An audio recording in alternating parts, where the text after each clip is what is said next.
Aujourd'hui, on voit ensemble comment simplifier une expression avec des logarithmes. Le but de l'exercice est d'exprimer les expressions suivantes en fonction de ln de 2 et ln de 3. On a l'expression A qu'on va faire ensemble et l'expression B que vous pourrez essayer de faire. Donc d'ailleurs, faites-moi vos propositions en commentaire. Donc ici, pour simplifier les expressions, on va déjà avoir besoin de rappeler les propriétés du logarithme. Donc imaginons qu'on ait A et B deux réels strictement positifs et n un entier naturel. Ln de A fois B est égal à ln de A plus ln de B. Ln de A sur B est égal à ln de A moins ln de B. On en déduit que ln de 1 sur A est égal à moins ln de A puisque ln de 1 ça fait 0. Ensuite, ln de A puissance n est égal à n fois ln de A. Et ln de racine carrée de A est égal à 1 demi de ln de A. Donc voilà toutes les propriétés dont on va avoir besoin pour répondre à l'exercice. Donc ces propriétés-là, si vous vous rappelez, en fait, elles sont complémentaires par rapport à l'exponentielle. Grossièrement, la fonction ln et exponentielle sont inverses l'une de l'autre. Et donc finalement, les propriétés de logarithme sont inversées par rapport à celles de l'exponentielle. Mais du coup, si vous vous souvenez plus des propriétés du logarithme, essayez de vous souvenir de ceux de l'exponentielle et vous les inversez. Donc on va devoir faire apparaître des produits dans notre logarithme pour ensuite pouvoir les séparer.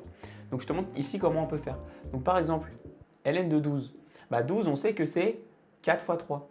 Donc on peut écrire ln de 4 fois 3. Ensuite, ici, on peut déjà utiliser une première propriété. On a vu que ln de A sur B est égal à ln de A moins ln de B. Donc ici, on va obtenir ln de 27 moins ln de 2. Et tout ça en facteur de moins 3, puisqu'il y avait un moins 3 devant notre logarithme. Et ensuite, le 32, on va le décomposer aussi. Alors 32, si on se rappelle, c'est 2 puissance 5. Donc on peut encore décomposer ici, par exemple, on peut déjà écrire qu'on obtient, donc on a un moins devant le logarithme, donc on met bien une parenthèse. On a ln de 4, mais 4 c'est 2 au carré.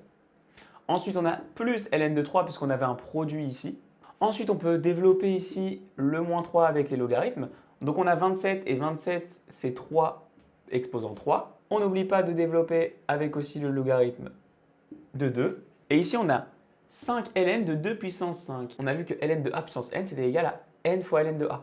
Donc ici on va avoir 5 fois 5, donc 25 ln de 2. Donc j'ai réécrit ce qu'on a obtenu, on va continuer de simplifier. Donc ici, j'ai un moins devant ma parenthèse, donc je vais le distribuer aux deux logarithmes. Et en plus de ça, j'ai un carré sur mon 2. Donc ça va me faire moins de ln de 2 moins ln de 3. Ensuite, j'ai moins 3 ln de 3 au cube. Donc l'exposant 3 va venir se multiplier au moins 3 devant, donc j'obtiens moins 9 ln de 3. Et ensuite, j'ai ici 3 ln de 2 plus 25 ln de 2, donc ça me fait 28 ln de 2. On n'a plus qu'à compter le nombre de ln de 2 et le nombre de ln de 3. J'ai moins 2 ln de 2 plus 28 ln de 2, donc ça m'en fait en tout 26. Et au niveau des ln de 3, j'en ai moins 1, moins 9, ce qui m'en fait moins 10. Donc voilà ce qu'on obtient pour l'expression de A après simplification.